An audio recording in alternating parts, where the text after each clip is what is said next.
Turn on this light.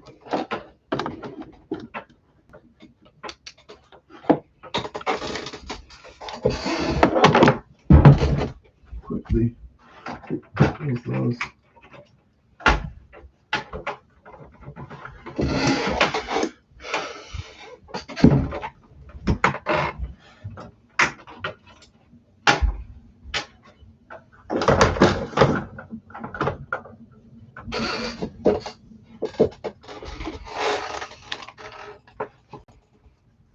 Okay, we are live.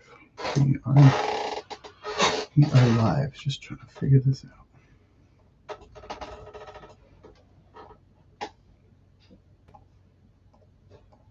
Let's see if this even works. Okay, we are live. Welcome to the first AC Sports Talk show. I'm Anthony Carbone, and the playoffs are starting tomorrow for both basketball and hockey. So there's obviously lots to talk about, but we'll jump right into it right away. There we go. I'm just making sure that we are all good to go. So without further ado, I mean, let's talk about it right now. The fact that hockey playoffs are here is insane, considering that it was just not too long ago, the start of the season, for as it felt like, and now all of a sudden it's like the playoffs. Like how did it come so fast? Like I swear it was just like the Olympic break, and we were watching US beat Canada 2-1 in overtime, and now that the playoffs are here, like it just feels surreal. So to me, it's insane, and I'm very excited to see what happens. I mean, there's lots of great teams that are obviously in the playoffs. So I want to like talk about and predict the playoffs. I want to see if I can share my bracket, because I'm gonna pick my bracket. See if I can do that while I'm here. See if that works. Okay, I don't think that works, but trying to make. I don't know if they can see. What does the stream show? It doesn't show any of that. That's a bit weird, but whatever. Let's see. Oh. Okay, my OBS is down. Let's see. This one? No, this one's off. We're gonna shut this one off. Okay, there's that.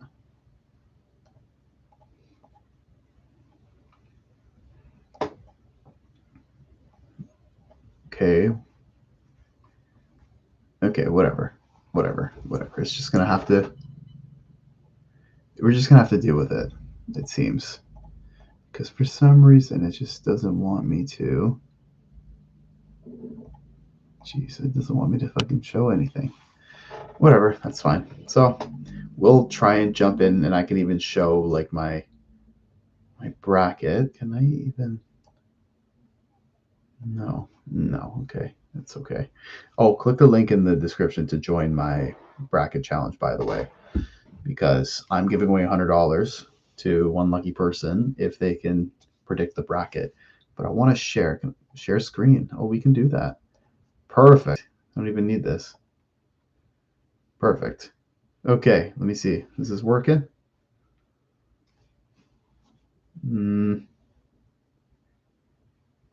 I don't know if it's working. It doesn't see on my end. Did I allow access or something? There we go. I see it. Beautiful. That looks great. Okay, so we're here. We are about to look into the predictions for the Stanley Cup playoffs. I'm very, very obviously curious to see who comes out of this whole thing and win the Stanley Cup. From my perspective, we are seeing, I guess from everyone's perspective, we're seeing some crazy matchups. I mean, if you look in the Western Conference, there's already like two that I'm really interested in for sure. In the East, like every single matchup, like there's no boring matchups in the Eastern Conference.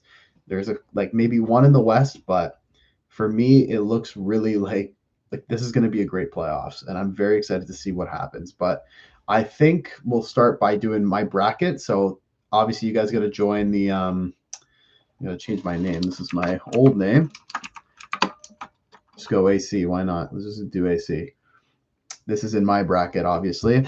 So let's start with the first series: the Colorado Avalanche versus the LA Kings. The Colorado Avalanche, I mean, winning the Stanley Cup in 2022 with that roster, kind of a similar roster this year.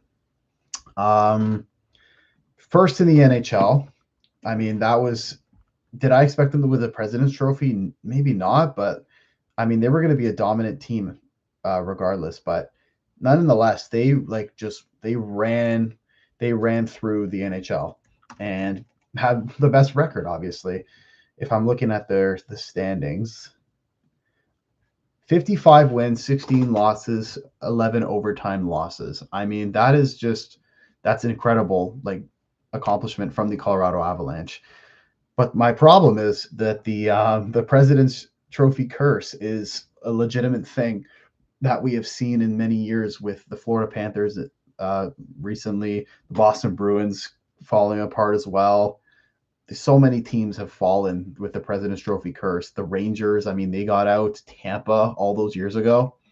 So I'm curious to see how I mean, their roster's obviously like one of if not the best in the league, obviously having a dominant record, but a scrappy LA Kings team who just scraped in with the most amount of overtime losses getting into the playoffs. That is insane. The LA Kings had 20 loser points. 20 loser points.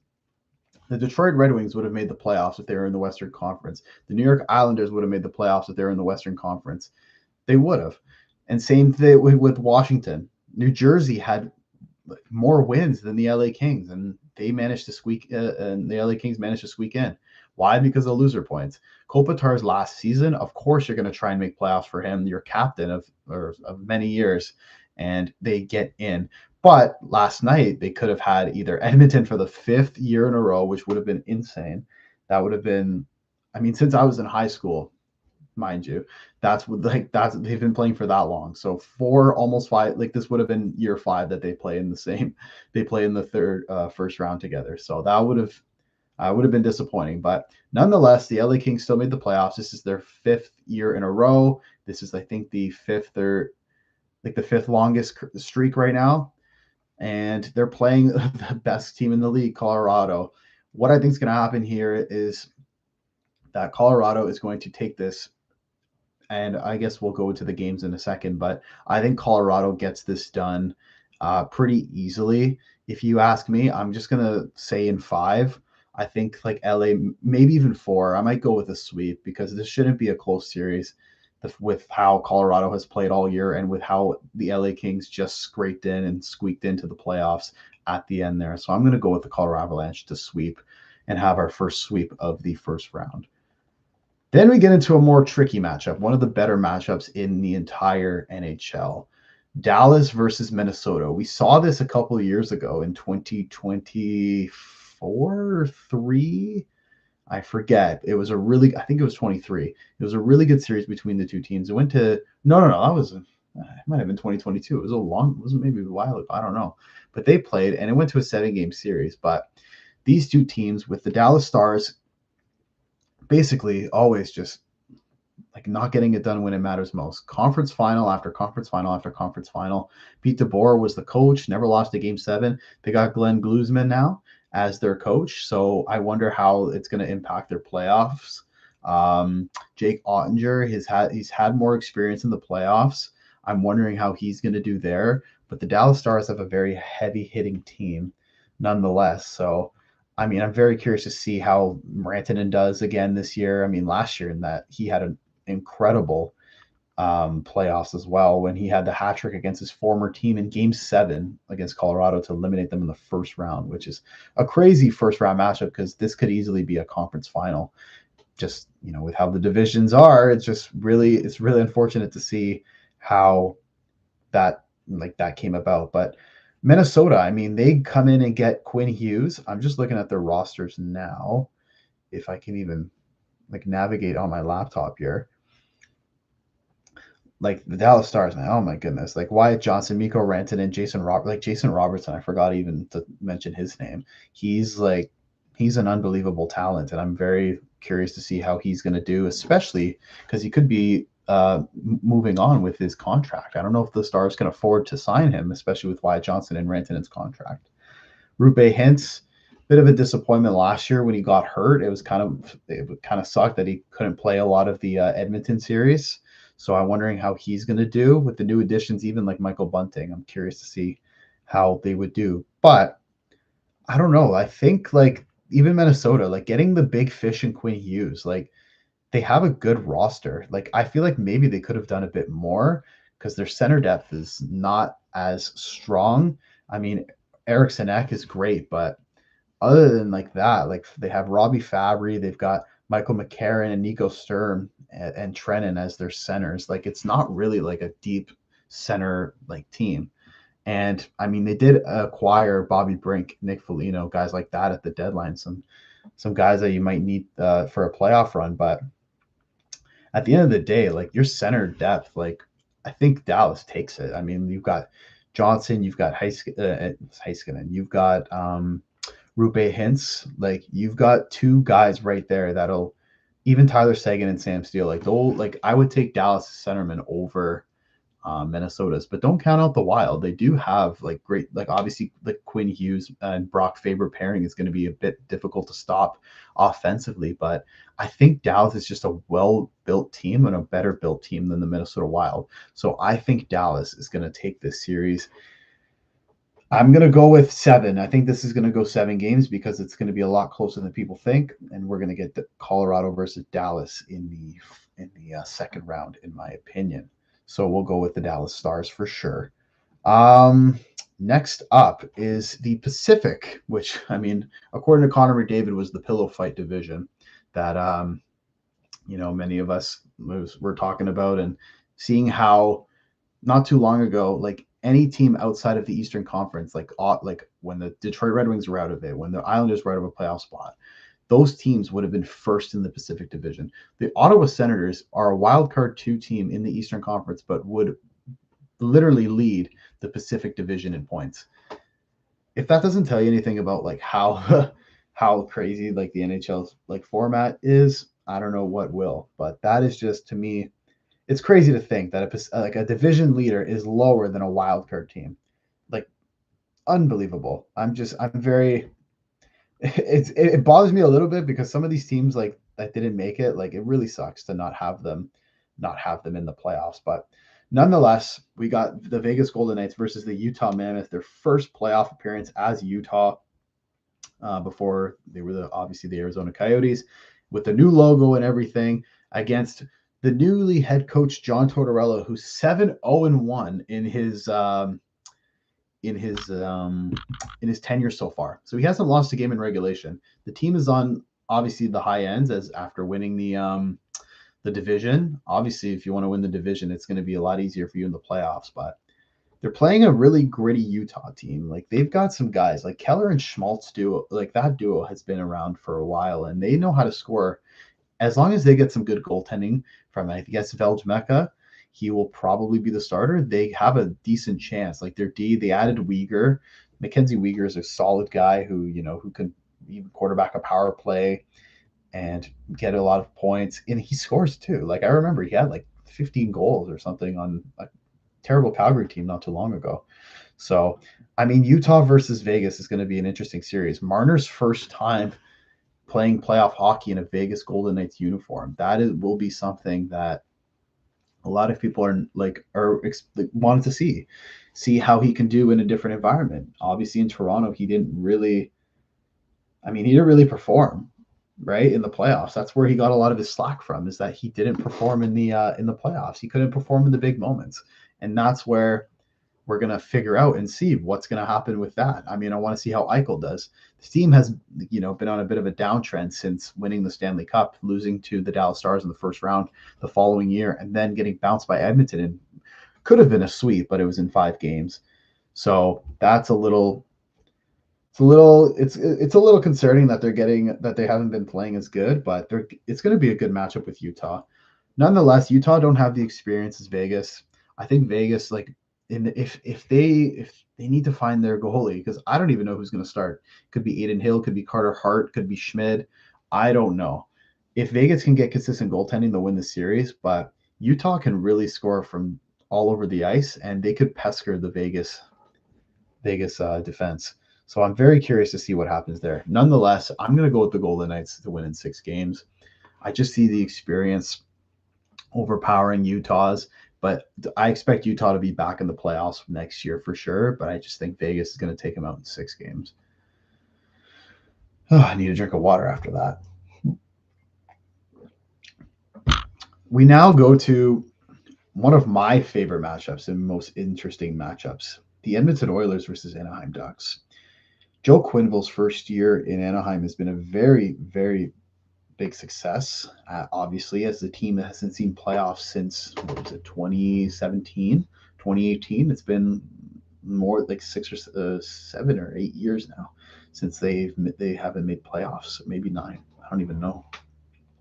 It's been a while. I might have been in elementary school when they were still in playoffs, but they're back, obviously, with the way their rebuild has gone. You expected them to be in like the fight, maybe not a Pacific Division spot. I mean, they were leading the division for a while too.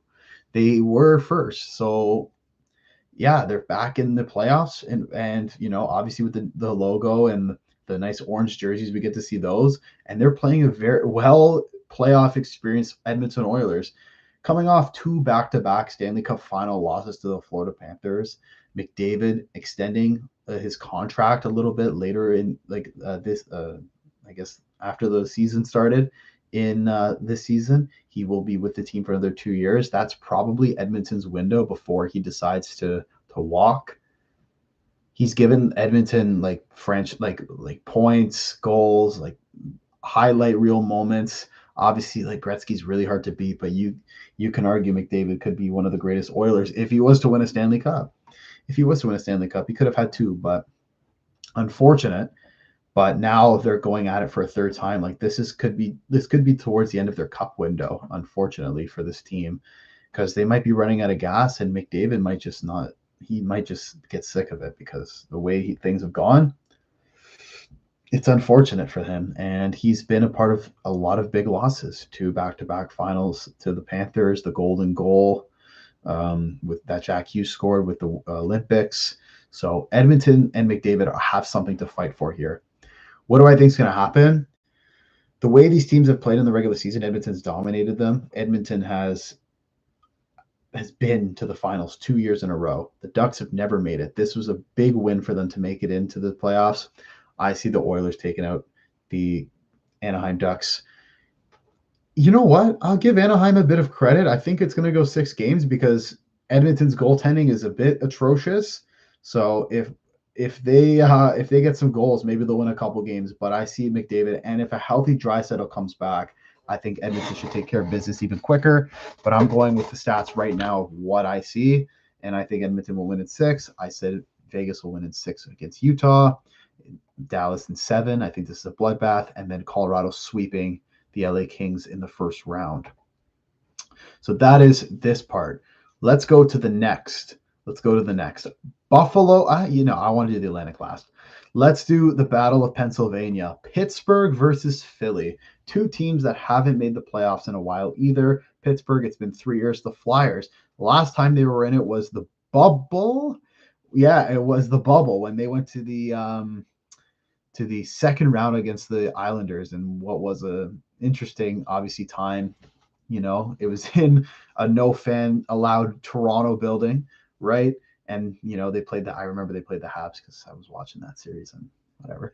But yeah, this is the first time they're in the playoffs since then. Pittsburgh, their first time in 3 years. Like we never thought Crosby would see the playoffs again, but Kyle Dubas has come in and reestablished the Pittsburgh Penguins, and a team that I thought was going to miss playoffs and could be bottom of the Metropolitan Division comes in and wins home ice advantage in the first round against one of their biggest rivals. So I'm very curious to see how that goes. Pittsburgh, Stuart Skinner, I mean, seems like they won that trade with Tristan Jarry, as it's paying off. Skinner has the playoff experience in the net, but he also has some stinkers as well that he has played in where he has just looked atrocious in the net.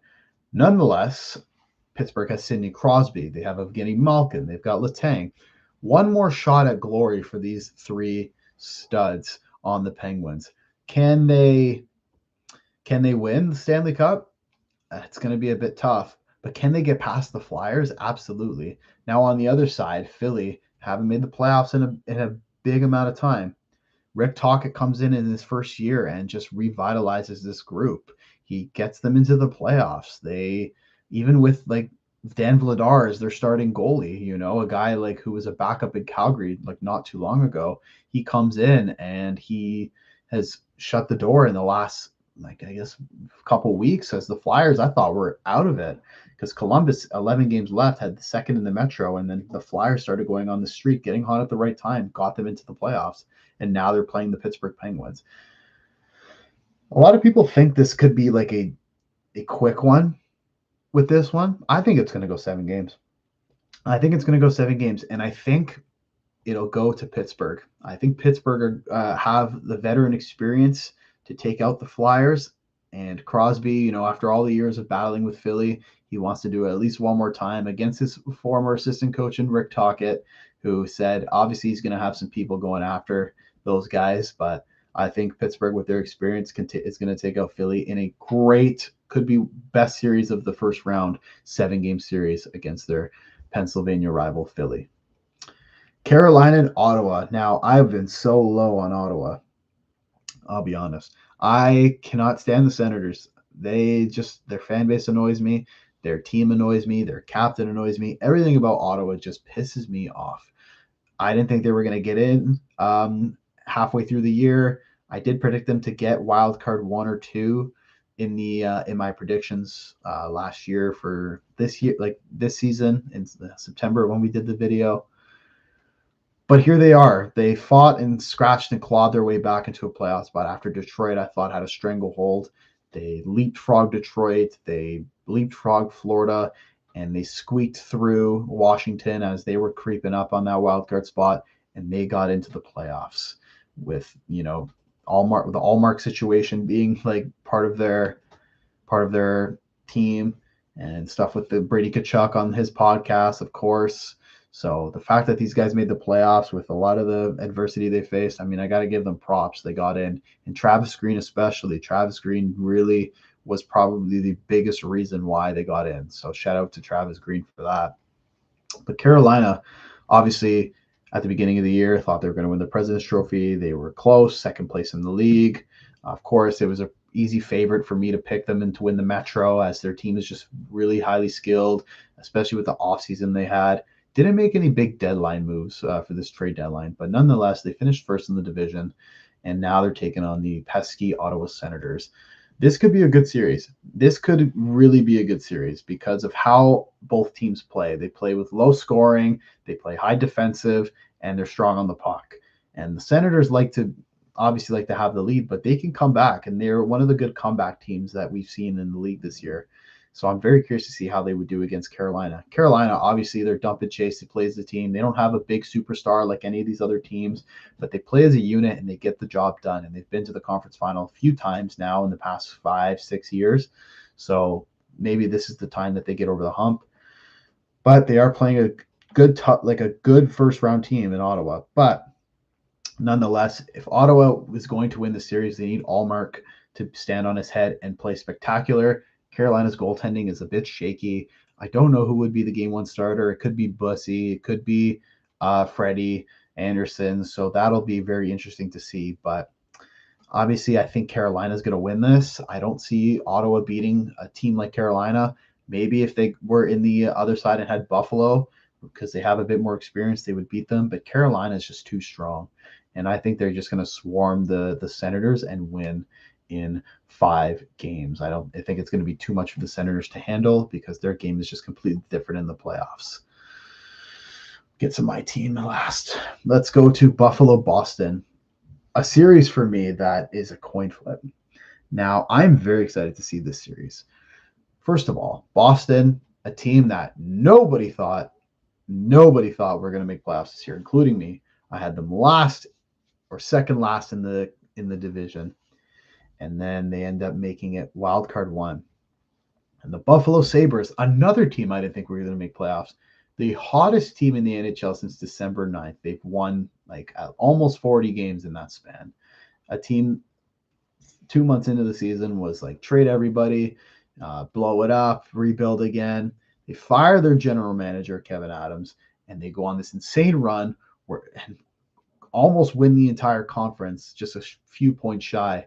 But they get first in the Atlantic Division, their first Atlantic Division title since 2007 or 2008. It's been that long. It's also been 15 years since the Sabres have made the playoffs, and they finally ended that drought, now giving Detroit the crown for longest playoff drought with 10 years. So it is insane to see. The city of Buffalo is buzzing. Of course, when your team gets in, you know it's going to be crazy and exciting, and they've deserved it. The Sabres fans deserve it after all the years that they have been just destroyed and like rinsed in the comments for all these games. They never make it. They're too bad. They can't score. They can't make playoffs.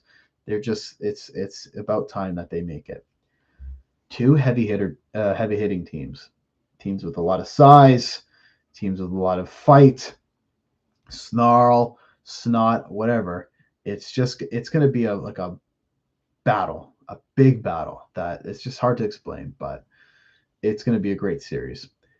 Who do I see winning this series? My thing is with the Sabres, they have guys with experience, but the goaltending is always something.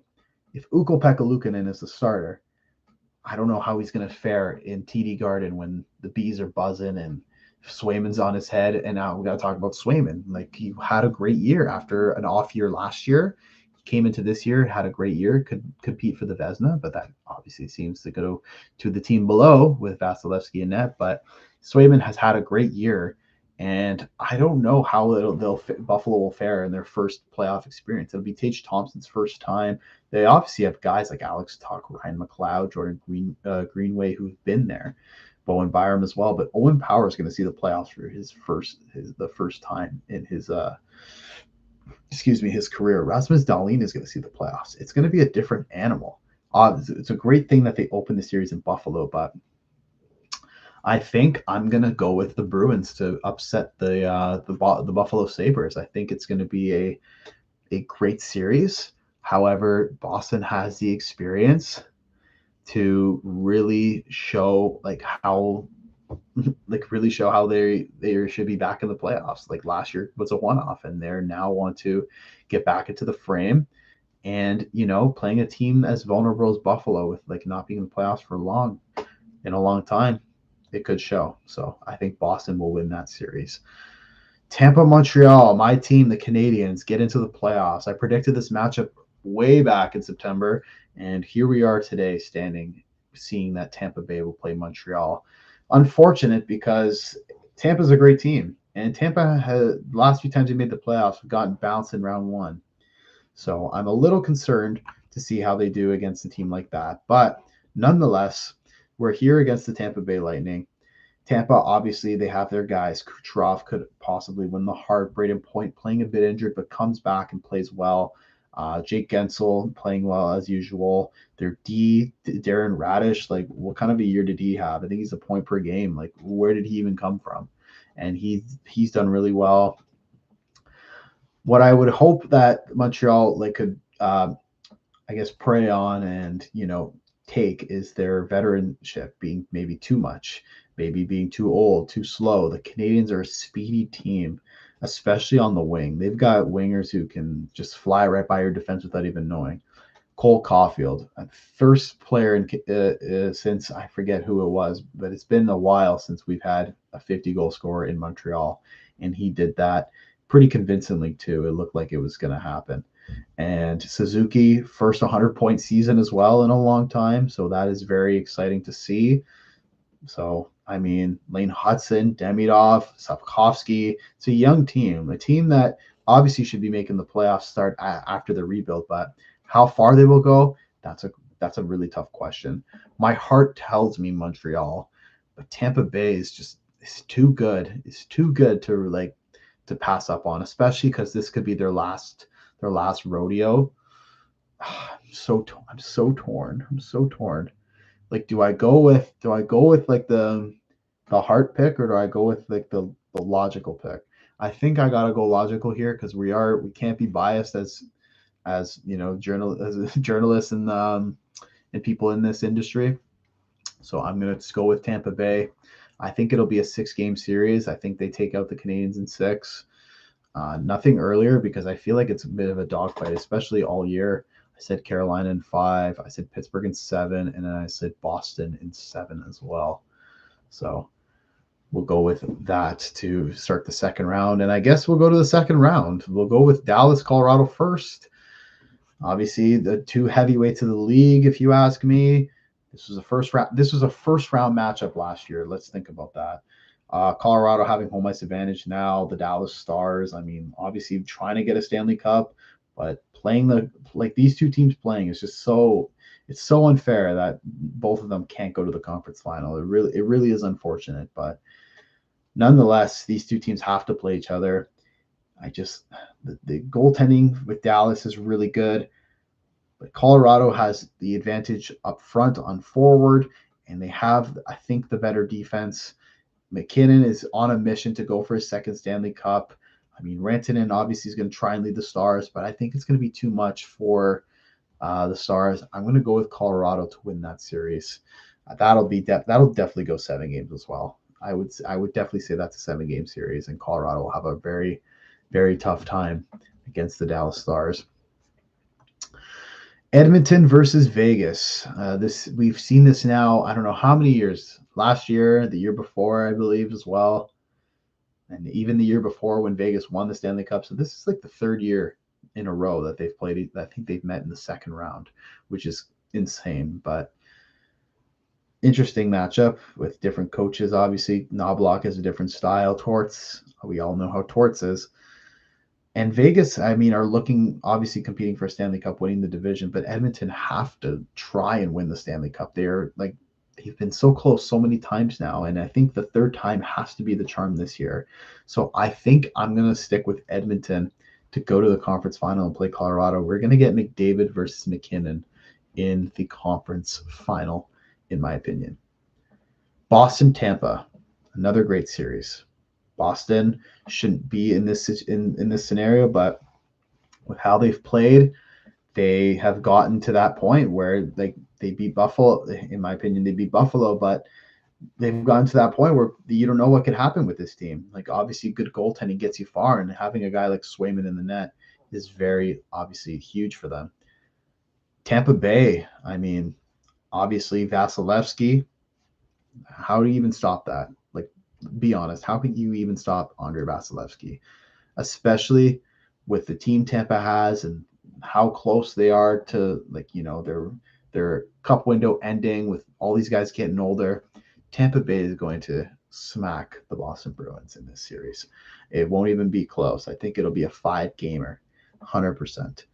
Carolina, Pittsburgh, like, you've done great up until this point, but unfortunately, I think this is where it all ends here. Carolina, like Pittsburgh, also is another team. I said, just like Boston, maybe they shouldn't be in this scenario playing better than expected, but they got here. They got a great first round matchup and a team that's inexperienced. Now they play one of the heavyweights who's trying to win the Stanley Cup and be a cup contender, and they have been for many years.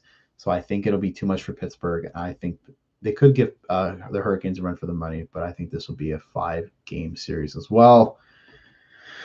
Here we go to the conference final, Colorado versus Edmonton. Now, obviously, Colorado trying to win a Stanley Cup again. It's been a bit, but they've gotten tough matchups in Dallas for the past couple of years, so it's been difficult. Edmonton you cannot, as an Edmonton fan, you must feel so terrible seeing your team just lose and lose and lose in the Stanley Cup final, like the biggest series of your life, and they choke, especially last year as well, like when they tied the series 2-2 and lost Game 5 at home oh man, it was just bad to see. But they got a tough task ahead of them. McKinnon and the Avalanche are storming their way through, and it doesn't look very, very promising for the Oilers. Nonetheless, I think Edmonton is going to do it again. I just have this weird feeling that Edmonton does this thing and they get there, and who knows what can happen. But I think Edmonton is going to beat the Colorado Avalanche. I'm sorry. I'm sorry to all the people that like love Colorado or like think they're gonna like go all the way or are tired of seeing Edmonton go. Is Connor McDavid really gonna get eliminated like early on in the playoffs? He's got to go for the Stanley Cup now. They're not playing Florida. They're not playing Florida anymore. So they have a shot at doing this thing. Tampa Bay, Carolina. Carolina cannot do well in conference finals. We've seen that for many years, especially against a Florida team. In my predictions, I have them playing another Florida team, the Tampa Bay Lightning, whose cup window is also ending. They have Corey Perry, so that could mean a guaranteed Stanley Cup final appearance. I just think Tampa Bay is really strong, and the goal, like when you have Vasilevsky at his age playing the way he's playing, it's going to be very hard to stop. And I don't see that continuing to stop against a team like the Hurricanes. P.S. Carolina has like the pieces, like the play style. Like, they have their Svechnikov, their Aho, their Ehlers. They have the speed, they have that. But Tampa has that veteran experience. They have those, like they've shut down teams like this many, many times.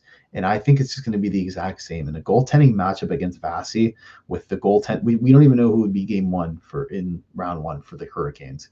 Tampa Bay is going to defeat the Hurricanes in 6 games. And that leaves us to our Stanley Cup final, the Tampa Bay Lightning versus the Edmonton Oilers. So that will be an interesting one. Both the second division spots in their respective division. The Tampa Bay Lightning, obviously, like I've been saying, are trying to go for that cup before their window ends, while Edmonton is trying to win their first cup and be the first Canadian team to win the Stanley Cup since '93. 2 years back-to-back going to the finals, losing to the Panthers. I think a third time is a charm. McDavid wins the Stanley Cup. He finally gets the monkey off his back, and we see the Edmonton Oilers win the Stanley Cup. How many goals will be scored? Yeah, let's just go with 40. Like, I don't even know, but I'm just going to say that. But I think we're going with the Edmonton Oilers to win the Stanley Cup.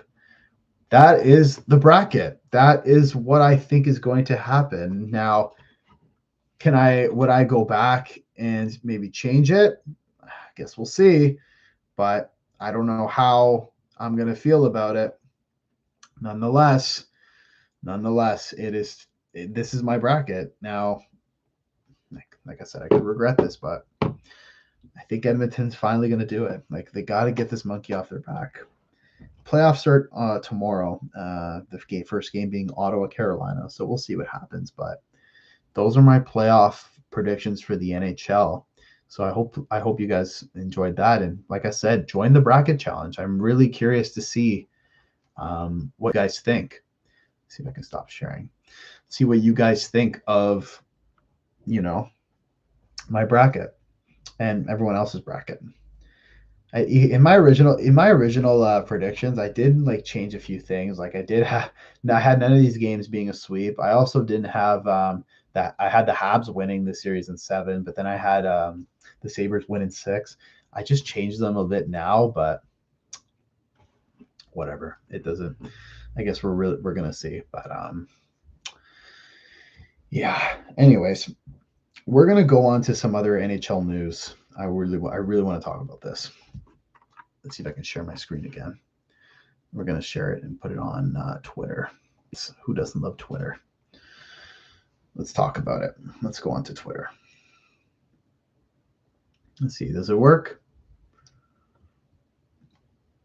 Let's see if it works.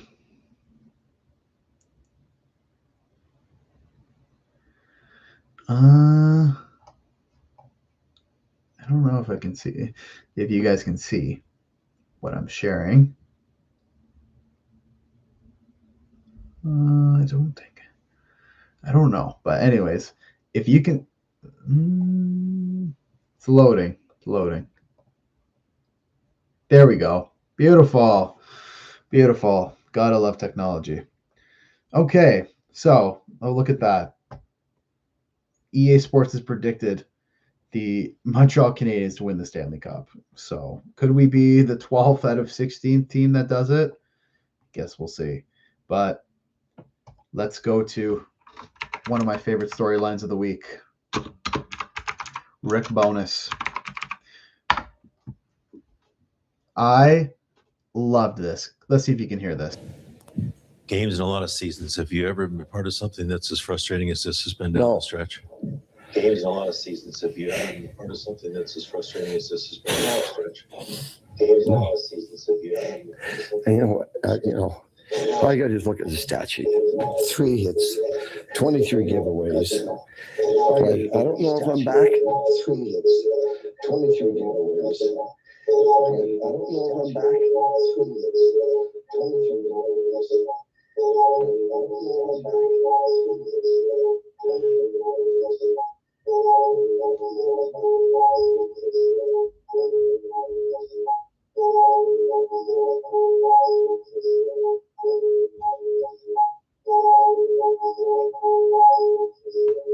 Jesus Christ, I'm gonna have to fucking pause this. Unreal. Anyway, sorry for my swearing, but Rick Bowness, I mean, 2-8-1 to finish their year. He's telling the media that these guys don't care. Losing is not important enough to them. If I'm back, we're changing this freaking culture. How emotional did he look there? He looked very emotional. I would be too. Your team with 11 games left in the year, first of all, insane, by the way. They had such a big lead. They had such a big lead. They had 11 games left, and they were there. They had the chance to get in, and they didn't get in. They lost to teams like Pittsburgh. They lost to teams like the Islanders. They lost to teams like Philly, and they couldn't get into the playoffs. What a shame. Ivan Provorov looks like it doesn't look at this. Rick Bowness is coming back to change the culture. I asked Ivan Provorov what was needed. His response: the first 3 questions. If you agree with the message, I guess we'll play it. That if he comes back, he's going to change the culture. You've been here for several seasons now, so you've been around a bit. Do you think that this is a franchise that needs a facelift of its culture? Do you agree with those comments that he had made? Does it go beyond just learning how to win? But you asking the same questions that 4 different people just asked. I already answered. How else do you want me to answer that? So I guess the way that I take it is learning how to win is one thing. Drop it in the chat if you can hear the video. Culture goes beyond just learning how to win. And what would your suggestion be on how we fix that? Like, what would you do?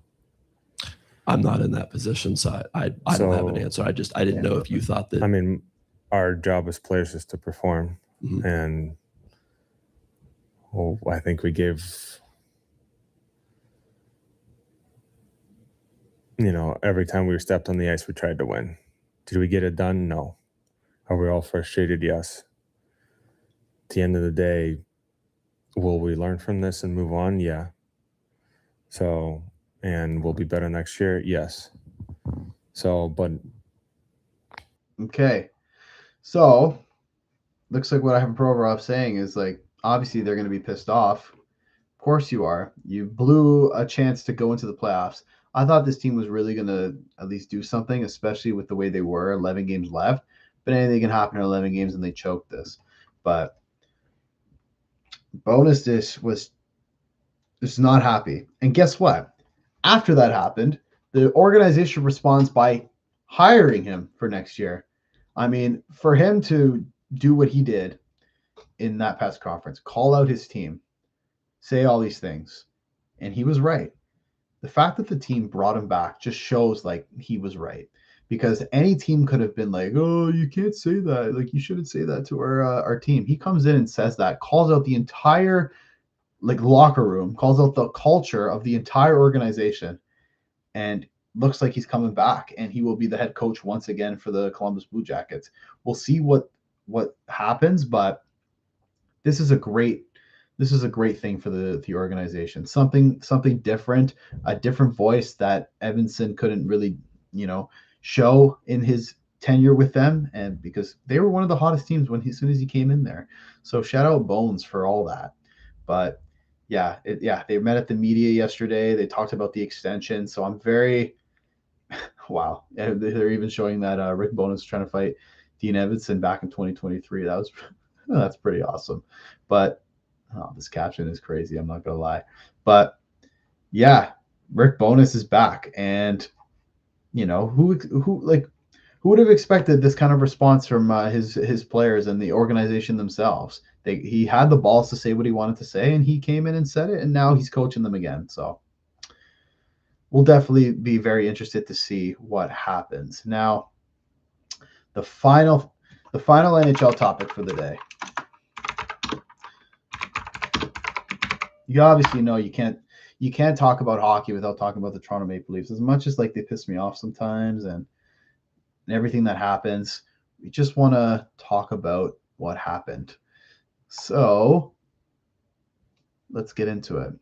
I mean, the Keith Pelly stuff back in not too long ago. Austin Matthews trade package is crazy. Not too long ago, the Toronto Maple Leafs, I guess, their owner, MLSE president Keith Pelly, came out and had a press conference talking about how, just a little bit after they got eliminated from playoff contention. He comes in there and he makes a fool out of himself, clearly not paying attention to how the league is going at the moment, considering that he didn't think that Buffalo and Montreal were coming up the pipeline. Let's see if I can even search this up. Let's search up Keith Pelly on Twitter.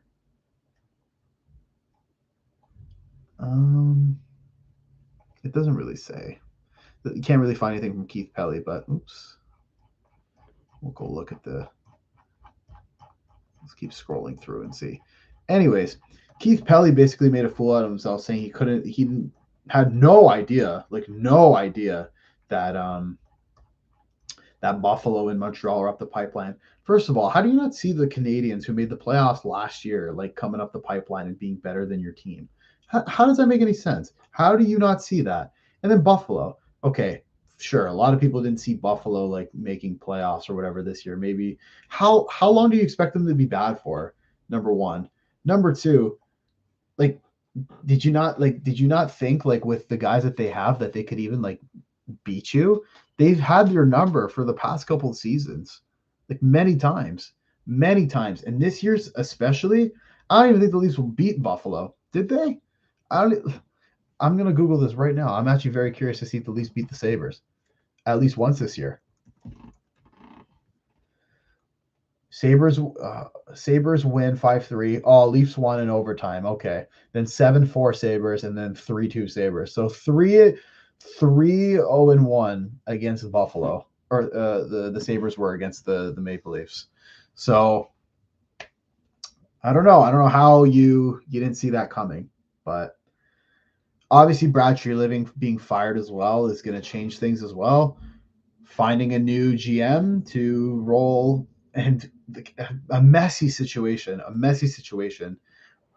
The locker room cleanout day, whatever you want to call it, was also very interesting to see because we saw Austin Matthews share some very interesting answers about his future with Toronto. I want to play this audio. Does this sound like a captain who wants to stay in Toronto? I'll play it right now. Of the future of this franchise and your place within it.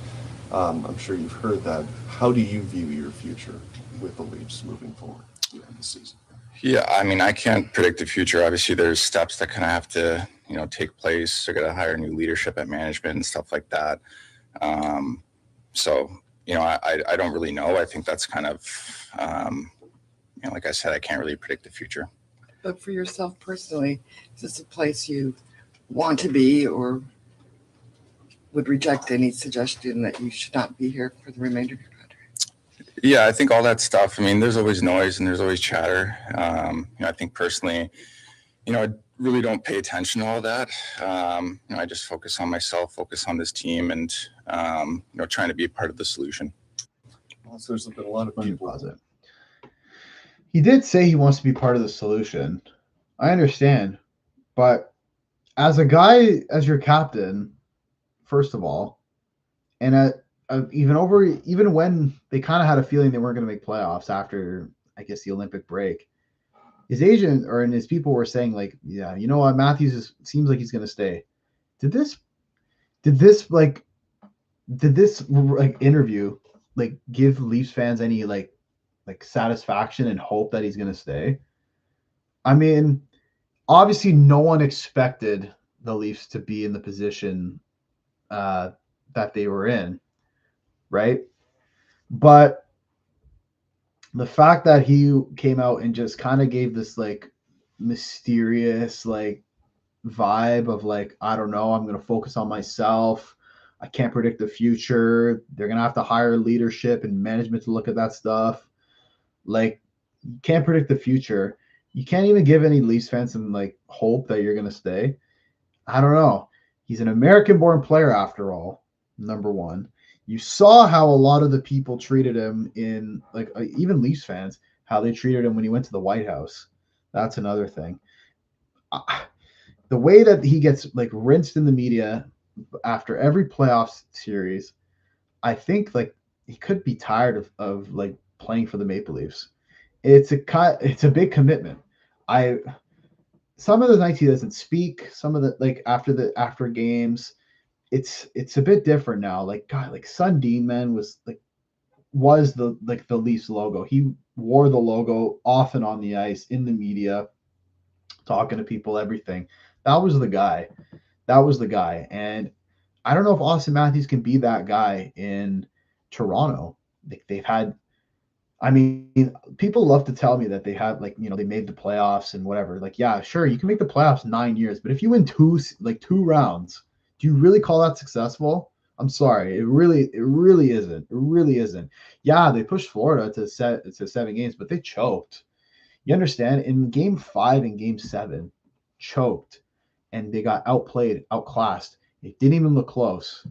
On home ice, mind you, they got destroyed in 2 of the most important games. You could have went up 3-2 in the series, and you could have won and went to play a Carolina team you probably could have beat in round 3, but no, you got outclassed and out everything in Game 7. So maybe this team needs a culture change, if you ask me. Morgan Riley, look here. I've always wanted to stay. I still want to stay. Morgan Riley has been on the Toronto Maple Leafs for, man, I think he was there when they lost to the Bruins in 2013. I'm pretty sure he's been there that long. The fact that he's still on this team, he's still the number 1 D-man on this team. And ever since he had that like 70-something point season, he has not played to that point. I see Gage getting upset in the chat. I know, man. I understand. Like the frustration on this guy, man. Like for him to continuously underperform, and be terrible. It's just like Leafs fans are tired of it. Like he should have been traded a long time ago, but he has a no movement clause. So that's kind of like the hard part that you can't really say. What else? Stolarz as well. Stolarz said his most recent injury was a groin strain that he suffered on a save I've made 500 times during my career. I want to talk about Anthony Stolarz for a second. He has proven that he's a good goalie and he can be a starter. However, he's very injury prone. That's what we've come to realize that he's very injury prone. He's getting older. Okay, he's getting older. You have Joseph Woll. Okay, you have Dennis Hildeby. Okay, and then you have the Russian that was playing a couple games. I think it's Artemov, I believe is his name. I can't pronounce his name. But you have three guys that are your future of the net. Why don't you take Stolarz? It would look so bad. I mean, it would look so bad if they end up trading the guy after he was injured and taken off for the rest of the year. But trade him to a team that might need a goalie. Trade him somewhere where you can get at least a decent package and get some, maybe even picks, maybe a prospect, something, anything.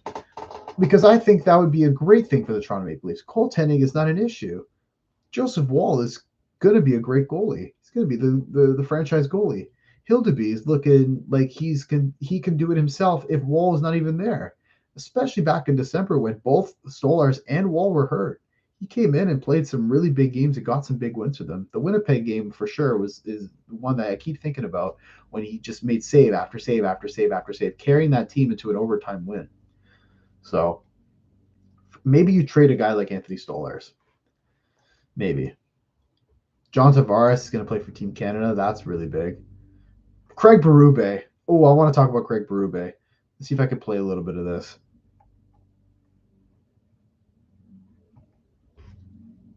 I'm curious. Greg, what's your message, I guess, to your players as you see them for the last time you go camp or whatever?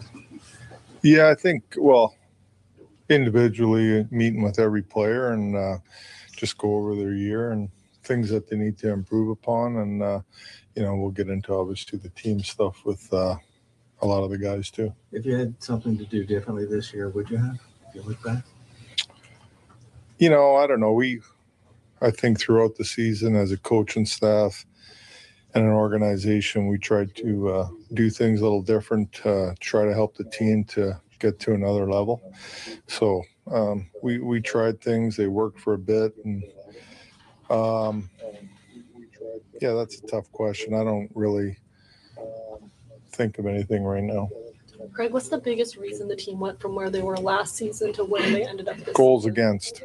How do you respond to the notion that you failed to maximize talent to this group? Yeah, it's on me. It's on everybody. We didn't perform at the level we needed to perform to get back in the playoffs. Do you expect to be back next year? Goals against. Yes. Yeah. There would be some emphasis. Goals against indeed. That's pretty bad. It's pretty bad. I mean, yeah, Chris Tanev being out, like we're playing 11 games, having your guy that basically blocks pucks with his face is kind of difficult. It's kind of difficult to keep the goals against when guys like that are out. But the team, like I remember when Stolarz called them out at the beginning of the year in that Seattle game when like he got like destroyed in the net, pushed into the net, and no one like came and cared.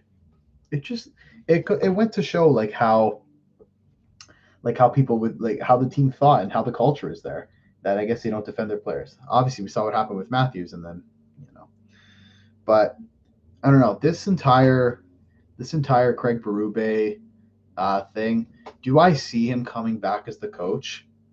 Honestly, it's 50-50. New management is going to have to come in and figure that out. But Berube said that he thinks he's going to be the coach again next year, which, I mean, props to him. I thought Berube was going to be a great hire. But at the end of the day,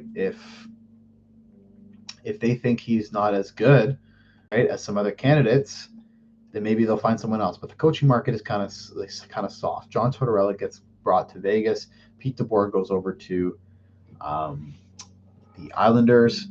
Bruce Cassidy is an option, but I think a lot of the players love Berube and love him as a coach. And this could be a similar situation when Sheldon Keefe was fired and Brad Treliving comes in and gave Keefe a year to see what he can do before making a coaching decision. So that is something I think new management would consider doing. So I think Berube, I'll say 60-40 that he stays versus him being fired. It's been a couple days since since yesterday, since that thing.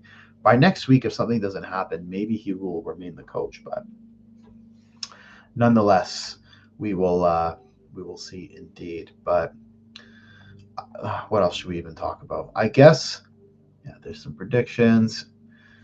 Let's do some NBA. I'm very curious to do some NBA. So let's share our screen here and pick the NBA. I know I haven't been paying a lot of attention to basketball.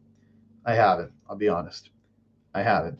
But we're gonna do it. We're gonna try and predict the the NBA. I'm speaking Ian's language. Absolutely. I have not watched a lot of basketball this year, and I should be watching more. But the baseball playoffs that happened, obviously hockey, everything, school, it's hard to catch a lot of games, but nonetheless, we're here. I have an idea of what's going on, especially with a team like the Thunder. So I think we'll just get into it right away, and we'll go from here. Ian, you can tell me right now if I have some good picks. Thunder versus the Suns or Warriors. We got Dylan Brooks versus Draymond Green tonight for that last 8 seed. So maybe there'll be some fights. Maybe there'll be some ejections. I have no idea. All I know is that Dylan Brooks is a piece of work, and Draymond Green likes to throw hands. So I'm curious to see what happens there. But nonetheless, the defending champions, who it's kind of hard to kind of go back to back especially in basketball. And OKC are obviously the best team in the league. They've got the boy from Hamilton, Shai Gilgeous-Alexander, the Canadian stud who just could win the MVP this year and has just dominated the league. Definitely going to take the Thunder, probably in 4. I think the Thunder will probably sweep that series. They just look too strong. The boy he is from Hamilton. Am I wrong? He's from here, so that's what I'm saying. I think I'm going to go with the Thunder on this one and win it and take it in a sweep. Lakers versus Rockets is going to be a crazy, crazy series. If Luka Doncic was healthy, I mean, he's had a great season, but if he was healthy, this would be a closer series. But it's telling me 65% of fans are picking the Rockets. I don't know the status of Luka, but if Luka was to play, I would go with the Lakers. But let's assume he's not playing. Yeah, having no Luka is tough. LeBron at 41 years old he cannot carry this team that far in. I think the Rockets are going to take it. I mean, Kevin Durant is on a mission. I think it's going to go to at least 6 games. I think the Lakers are good enough to bring it to that. Nuggets T-Wolves, probably the best series, maybe in the first round. I love Ant. I love the way he plays. I love the taunts he does, just his swag, everything about him. He's going to be a star in the league.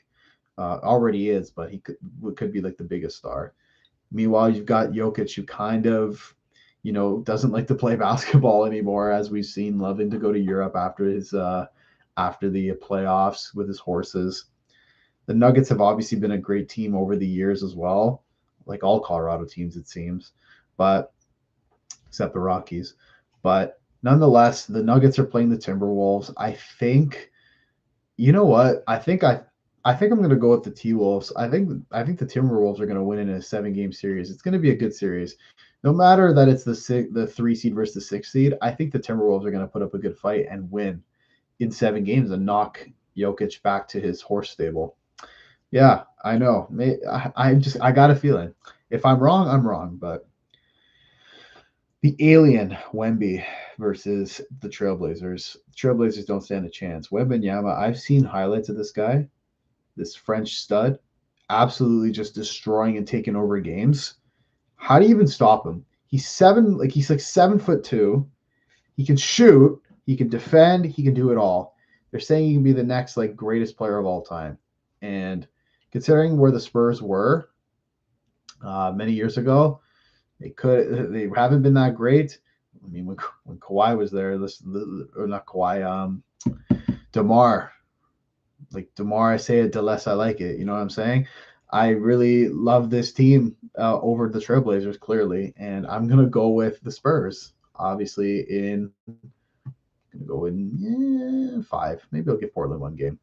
The more I say it, the less I like it. I thought that was hilarious.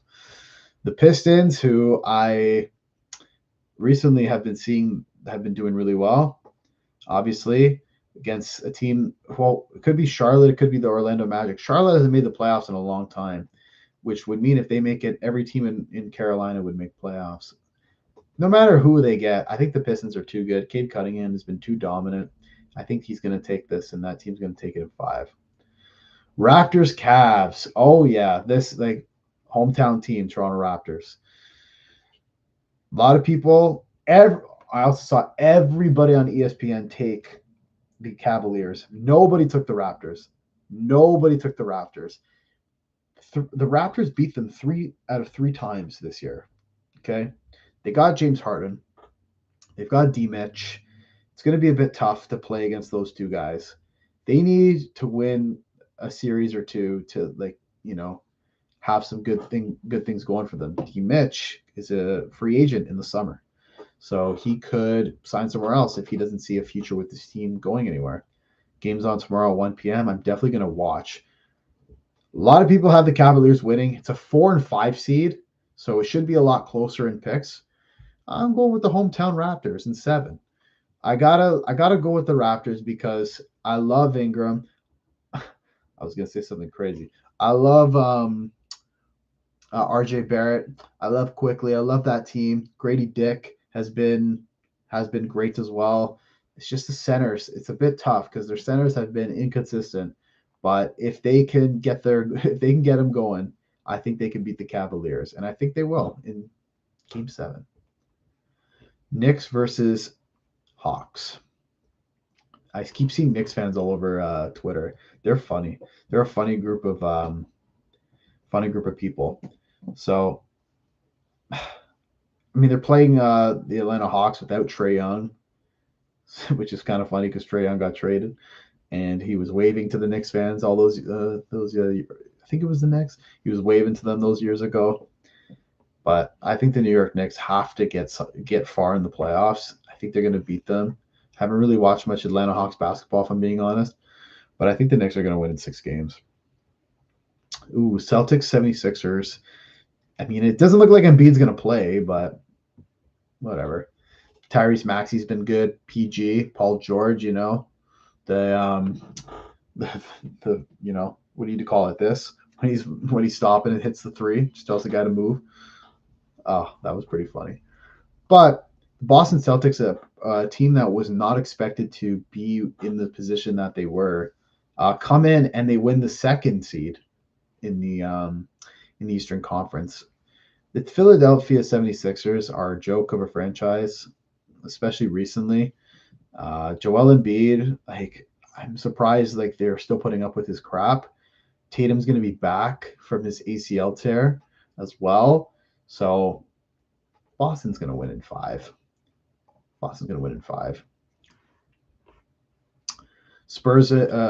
Thunder and Rockets. KD versus OKC. This is where the Rockets run out of steam. OKC look too good. They look too strong. And Shea is just going to run through them. 5 games for the Thunder. I'm going to speed through this because it's been a long stream. Well, how long have we been on? 1 hour and 7. Maybe got to make it a bit shorter. T-Wolves versus Spurs. Wemby versus Ant. Wemby's going to take this game. This series. 6 games for them. It's going to be very, very hard to beat the alien in the playoffs. And you just saw it from the beginning of the year when it would be the Thunder versus Spurs in a playoff series. The 1 and 2 seed, the 2 best teams in the West, battling it out for the Western Conference. Pistons versus Raptors. It's going to be a bit tough for the Raptors to beat the Pistons. They're bigger, they're stronger, they play better ball. They haven't been able to beat the Pistons all year. They haven't been able to beat the Pistons, the Celtics, or the Knicks all year. They're on a 13-game losing streak to the New York Knicks. I didn't even realize that until not too long ago, but nonetheless, I don't think they're going to be strong enough to beat the Pistons. If they couldn't do it in the regular season at least once, how are they going to do it in the playoffs, especially in round 2? We're going to go with the Pistons to win I'll give the Raptors a bit of credit. I'll give them 6 games, but it's just going to be they're going to be too much to handle the Detroit Pistons. And that leaves the New York Knicks versus the Celtics. The Knicks have to get somewhere in these playoffs, but Jason Tatum, the fact that he's going to be back, is going to be hard for the Knicks to do. They've got Cat, they've got Brunson, they've got guys, but the Boston Celtics, with the way they have they've come back and the fact that they came into the 2 seed and now they're getting Tatum back, especially not having him all year, it's going to give them some momentum, and it's going to take out the New York Knicks in a Boston-New York matchup. We're going to go with 7 games. I think that's going to be one of the best series that we see in the NBA playoffs, but I think the Celtics are going to win this. Thunder versus Spurs. Wemby versus the Thunder. That is going to, I said the Celtics, the next one would be good. This could be even better. This is a 7-game series for sure. Both teams are very talented. Even when the Thunder were on that streak, the team that ended their big winning streak was the Spurs. They've had trouble against the Spurs all year, and I don't expect it to be any different in the playoffs. However, I have the experience with the Thunder. They have we just saw them what they did last year, going all the way to win the entire thing, beating the Pacers in last year. I think Shea is not done yet, and I think this is the era of back-to-backs. We saw it in the NHL a few times, especially last year with Florida. I think the Thunder are going to chase that again, and they're going to beat the Spurs in 7. I'm going to go with 7 games. Just have the Thunder back in the NBA Finals, and that leaves us with the Pistons versus Celtics. Playoff experience in basketball is very important. The Pistons don't have as much as the Boston Celtics have in years, and that is exactly why I think I'm going to pick the Boston Celtics in 6 games because of experience, which leaves us with the Oklahoma City Thunder versus the Boston Celtics in the NBA Finals. Tell me how I'm doing so far, Gage. Tell me how my picks have been. If I'm correct or not, or if they're stupid. I want to know. I'm curious. But that leaves with the Thunder versus Celtics. It's a tough one. Valid picks, honestly. For a guy that doesn't watch basketball as much, that's not bad. I'm going to watch a lot of playoff basketball, though. I will say I'm very hyped for that. I think, honestly, Oklahoma City Thunder are going to do it. Ooh, T-Wolves, you don't know, eh? I don't know, man. I'm just going. I based that pick off a little bit of swag. I'm not going to lie. I love how Ant plays, and I love the way he is. But I said, what did I say, 7? I said in 7, so it'll be a close one. But Thunder versus Celtics, I think I'm going to go with the Thunder to go back-to-back, and that'll be a 7-game series where the Oklahoma City Thunder win. Whatever. I have an account, but that's my bracket. I'll do that later. Don't want anyone to see my account info. Stop sharing. Let's go here. So those are my picks. I think it's a great playoffs. It's going to be a great playoffs. We've got so many great teams. We've got so many great teams in, and we've got, like, obviously we got the hockey, we got the basketball, like the World Cup is coming up. 2026 is going to be a great year for sports. It's going to be a great year for sports, and like we're here for it. We're here for it as obviously trying to be a reporter, trying to be a journalist, a sports journalist. But at the end of the day, we've got lots of sports to go. Ian saying W summer 2026. 2026 is going to be a great year for sports. I'm very excited to see what happens. Tomorrow, the NHL playoffs kick off. The NBA playoffs kick off. We are here to see some playoff basketball and hockey. I'm very excited to watch. I'm going to be sitting on my couch watching a lot of these games starting after 1 p.m. Hopefully you guys enjoyed this live stream. You know, it's the first time I did this, so see if I end up doing it again. Hopefully you guys enjoyed. Leave a like, subscribe, and we will see you guys on the next one. More videos on TikTok to come. See you then.